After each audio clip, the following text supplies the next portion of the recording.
Unemployment benefits ended today, creating concerns nationwide. People gathered in Grand Forks for a march to raise awareness to what they say is a housing crisis. Valley News Team's Alexandra Kay shares their message.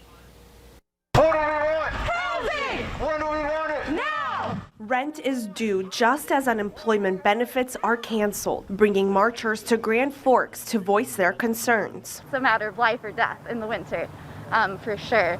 And there's a lot of families living here too, having a stable environment to grow up in, to raise your kids. It's just essential. The reality is 60% of renters couldn't come up with $400 in an emergency, and that was before a life-changing pandemic. The North Dakota Supreme Court lifted the freeze on evictions on April 24th, and now federal help is dwindling. That $600 a week kept people directly in their homes.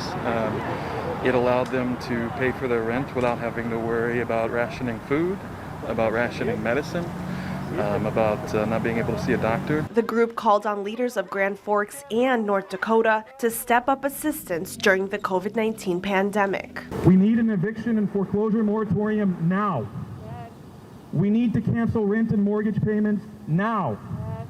We need a moratorium on utility shutoffs now. We have to stop the bleeding that people are feeling right now. Marchers stress the widespread impact that evictions can have. It affects our children's learning, it affects how productive workers are, it affects our economy, it affects everything. In a letter signed by attendees, the group is asking for immediate policy reform to help those in need. The letter dropped off at the courthouse and the Grand Forks Sheriff's Office. In Grand Forks, Alexandra Kay, Valley News Live. The U.S. Senate is still in the process of finalizing a new coronavirus relief plan.